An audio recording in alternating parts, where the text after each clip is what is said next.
اس لیے ہم نے عید کی نماز عیدگاہ میں ادا کیا ہے۔ اللہ فرماتا ہے کہ جب بندہ مومن جب عید کا دن آتا ہے تو اللہ تمام رحمت کے فرشتے کو حکم دے دیتا ہے کہ وہ زمین پر اتر جائیں اور راستے کے دونوں طرف کھڑے ہو جائیں، گلی کے نکڑ گلی کے کونے کونے پر کھڑے ہو جائیں، اور جو عید کی نماز پڑھنے کے لیے جا رہا ہے جب وہ تکبیر کہتا ہوا جائے تو تم اس بات کی قیامت کے وقت گواہی دینا کہ میرا بندہ تکبیر کہتا ہوا عید کی نماز کے لیے عیدگاہ کو آیا تھا۔ عید کی نماز کو عیدگاہ میں اس لیے آیا تھا تاکہ ہماری گناہ کو بخش دیا جائے، ہماری خطاؤں پر معافی کے قلم کو پھیر دیا جائے۔ ہم اسی لیے عید کی نماز ادا کرنے کے لیے آتے ہیں۔ اور عید کی نماز ہے کیا؟ ایک بات آپ غور کریں، جو ہم ایک مہینہ امتحان میں بیٹھے رہتے ہیں، یعنی روزہ رکھتے ہیں، تراویح پڑھتے ہیں، قرآن کی تلاوت کرتے ہیں، تسبیح و تحلیل کرتے ہیں، جب امتحان ختم ہو جاتا ہے، جب ریزلٹ آؤٹ کیا جاتا ہے، یہی عید کا دن ہوتا ہے، اللہ اپنے فرشتوں سے فرماتا ہے، اے میرے فرشتوں دیکھو دیکھو میرے محبوب کے امتی نماز عید الفطر ادا کرنے کے لیے جا رہے ہیں، یہ اپنی اجرت مانگ رہے ہیں۔ اگر ایک مزدور کو آپ اپنے گھر میں رکھیں، جب کام شام کو ختم ہو جاتا ہے تو ہم اور آپ کیا کرتے ہیں؟ اسے مزدوری دیا کرتے ہیں۔ جب ایک ماہ امتحان میں بیٹھنے کے بعد جب عید کی نماز ہم ادا کرنے کے لیے آتے ہیں تو اللہ فرشتوں سے فرماتا ہے میرے بندے ان کی اجرت مانگ رہے ہیں، بتاؤ اس کی اجرت کیا دیا جائے؟ تو فرشتے کہتے ہیں اے اللہ تو جانتا ہے۔ اللہ فرماتا ہے، اور ایک حدیث میں آتا ہے جو حضرت عبداللہ ابن سلام سے مروی ہے، حضرت عبداللہ ابن سلام سے مروی ہے، فرماتے ہیں کہ جب بندہ مومن نماز عید کے لیے آتا ہے اور عید کی نماز کو ادا کرنے کے لیے عیدگاہ کی طرف جب بڑھتا ہے تو اللہ فرماتا ہے اے فرشتوں ان سے کہہ دو کہ تمہاری نماز بھی مکمل ہو گئی ہے اور اللہ نے تمہیں بخشش کا پروانہ سنا دیا۔ سبحان اللہ، سبحان اللہ، سبحان اللہ۔ تمہاری نماز بھی مکمل ہو گئی ہے اور اللہ نے تمہیں بخشش کا پروانہ سنا دیا ہے۔ اتنے ہم اور آپ خوش نصیب ہیں کہ عید کی نماز ادا کرنے کے لیے آ رہے ہیں، مگر اللہ نے اپنے رحمت کے دروازے کو کھول دیا ہے، اللہ نے اپنی بخشش کے دروازے کو کھول دیا ہے۔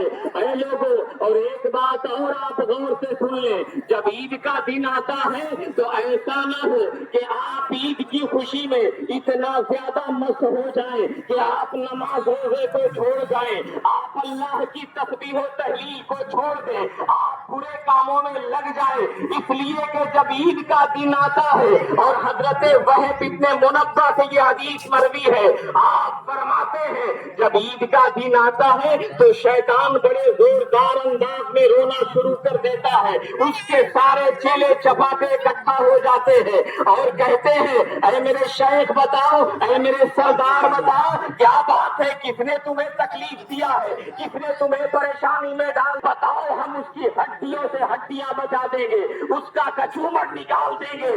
مگر شیطان کا سردار کہتا ہے مجھے کسی نے تکلیف نہیں فرمائی ہے، کسی نے تکلیف نہیں دیا ہے، مگر آج عید کا دن ہے اور اللہ کا فرمان کہ امت محمدیہ کے لوگ اگر عید کی نماز ادا کریں گے اللہ سب کی بخشش فرما دے گا۔ سبحان اللہ، سبحان اللہ، سبحان اللہ، ماشاء اللہ۔ اسی لیے تو میں ہو رہا ہوں کہ آج رسول اللہ کے سارے امتیوں کو اللہ بخشش کا پروانہ سنانے والا ہے۔ شیطان اس لیے پریشان رہتا ہے اور بڑے خوش نصیب ہے ہم اور آپ کہ اللہ نے امت محمد میں ہم کو پیدا فرمایا ہے، امت محمد میں پیدا فرمایا اور تمام طرح کی نعمتوں سے ہمیں سرفراز فرمایا ہے۔ اور ایک بات اور آپ غور کر لیں کہ مہنگا کپڑا پہننے کا نام عید نہیں ہے، سب سے خوبصورت لباس پہننے کا نام عید عید نہیں ہے. عید تو نام اس کا ہے کہ جس بندے سے اللہ راضی ہو جائے اس کا نام عید ہے. سبحان اللہ سبحان اللہ ماشاء اللہ بہت خوب. فاروق اعظم بیٹھے ہوئے تھے. آپ کے بیٹے نماز عید الفطر ادا کرنے کے لیے جب گھر سے باہر نکلے تو آپ کے کپڑے میں پیوند لگا ہوا تھا, آپ کا جبہ پھٹا ہوا تھا. اپنے بیٹے کو آواز دیتے ہیں, اے میرے بیٹے ذرا قریب آ جا.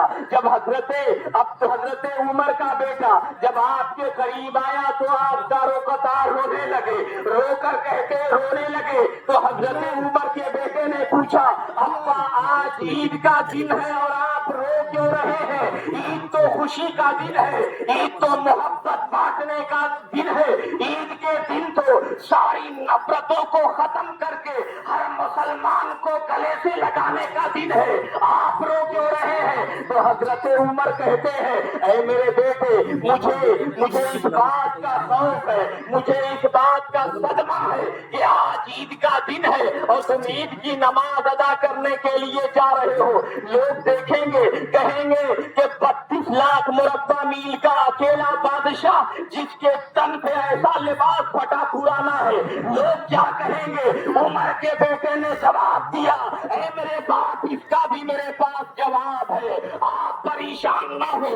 جب لوگ پوچھیں گے تو میں یہی کہوں گا, اور آپ نے فرمایا تھا کہ جس کا باپ اپنے اولاد سے راضی ہوتا ہے اللہ اس بندے سے راضی ہو جایا کرتا ہے. سبحان اللہ سبحان اللہ. جس کا باپ اپنے اولاد سے راضی ہوتا ہے اللہ تعالیٰ اس بندے سے راضی ہو جایا کرتا ہے. اے میرے باپ, مجھے دنیا والوں کے کہنے کا کوئی غم نہیں ہے, کوئی صدمہ نہیں ہے, کوئی ڈر اور خوف نہیں ہے, بلکہ اللہ راضی ہو جائے اس بات کی ہمیں خوشی ہے, اس بات کا ہمیں ملال ہے کہ اللہ ہم سے راضی ہو گیا ہے. تو اے لوگوں, جب عید کا دن آئے تو آپ اپنی خوشی میں غریب کو بھی شامل کر لیا کریں.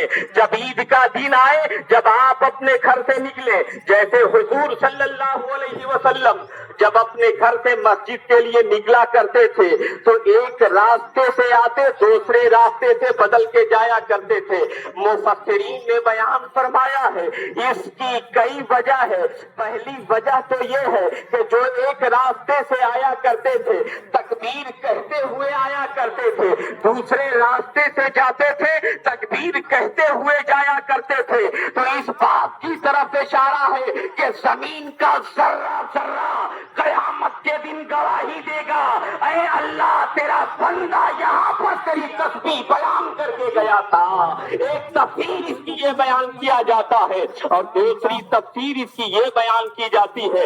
علماء یہ لکھتے ہیں کہ جب آپ ایک راستے سے آئیں گے کم از کم 20 لوگوں سے آپ کی ملاقات ہوگی, آپ سلام بھی کریں گے اور آپ عید کی مبارکبادی بھی دیں گے, آپ کو ڈبل خوشی ملے گی. ایک راستے سے آئیں گے کم از کم 20 لوگوں سے ملاقات ہوگی, جب آپ پلٹ کے جائیں گے 20 لوگوں سے ملاقات ہوگی, آپ سلام کریں گے اور سلام کرنے کے بعد عید کی مبارکبادی پیش کریں گے. ایسے میں نیکیاں کمانے کا دن ہے. اور ایک تیسری تفسیر کے اندر بیان کیا جاتا ہے کہ جب آپ ایک راستے سے عید کی نماز ادا کرنے کے لیے آئیں گے تو کوئی فقیر اگر راستے میں مل جائے, کوئی اگر بھکاری راستے میں مل جائے, آپ نے فطرہ ادا بھی کر دیا ہے مگر خوشی سے 150 اگر آپ نے دے دیا ہے تو یہ صدقہ کرنے کا دن ہے, اللہ کو راضی کرنے کا دن ہے. اس لیے اے لوگوں, ہر طرح سے آپ عید کے دن آئے تو عید کی تیاری کر کے آئیں. اور ایک چیز آپ یہاں پر بیٹھ کر یہ تہیا کر لیں, ایک چیز اپنے دل میں یہ سوچ لیں, سارے لوگوں سے میں مخاطب ہو کر کہنا چاہتا ہوں کہ عید کا دن ہے, آپ کسی کا دل توڑنے کا کام نہ کریں گے بلکہ دل جوڑنے کا کام کریں گے. اس لیے کہ اللہ تعالیٰ نے اپنے محبوب کو بھیجا ہی اس لیے تھا کہ جاؤ زمین پر کسی کا دل مت توڑنا بلکہ دل جوڑنے کا کام کرنا. اس لیے کہ جو دل کو جوڑتا ہے بغیر بغیر حساب کے اسے جنت میں ڈال دیا جاتا ہے، اور جو دل کو توڑ دیا کرتا ہے اس کو بغیر حساب کے جہنم میں بھیج دیا جاتا ہے۔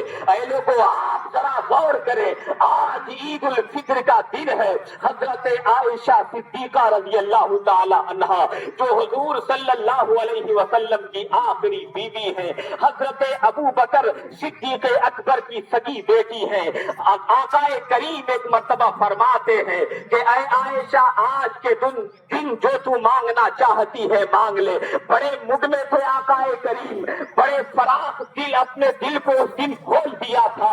فرماتے ہیں اے عائشہ، جو تمہیں مانگنا ہے آج کی رات مانگ لو، آج کے دن مانگ لو۔ حضرت عائشہ کہتی ہیں اگر آپ اجازت دے دیں تو میں اپنے والد حضرت ابو بکر سے نہ اس مسئلے کا حل کرا لوں۔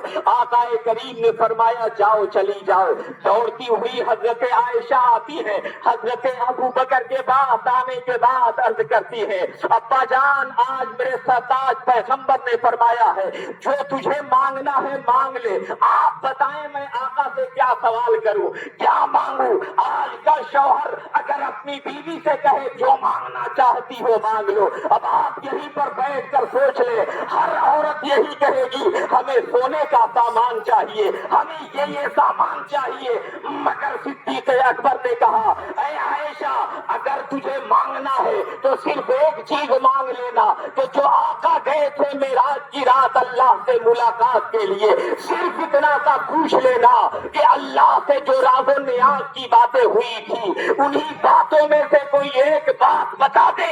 حضرت عائشہ آئی اور آنے کے بعد کہا اے میرے شوہر نامدار، آپ ابا نے یہ فرمایا ہے کہ جو معراج کی رات اللہ کے پاس آپ گئے تھے، سبحان الذی اسریٰ بعبدہ لیلا من المسجد الحرام الی المسجد الاقصی، آپ جو گئے تھے معراج کی رات، اللہ سے راز و نیاز کی جو باتیں ہوئی تھی ایک بات بتا دے۔ پیغمبر خدا مسکرانے لگے اور مسکرا کر فرماتے ہیں کہ میرے یار غار کا سوال بھی بڑا انوکھا ہے۔ خیر، آقا کریم فرماتے ہیں باتیں بہت سی ہوئی تھی مگر ایک بات سن لو اے عائشہ، جب میں معراج کی رات گیا تھا تو اللہ کو میں نے اپنے سامنے جب پایا تو اللہ نے یہی فرمایا تھا اے مصطفیٰ، جو تمہارا امتی کسی ٹوٹے ہوئے دل کو چھوڑ دے گا بغیر حساب کے اسے جنت میں ڈال دیا جائے گا، بغیر حساب کے اسے جنت میں ڈالا جائے گا۔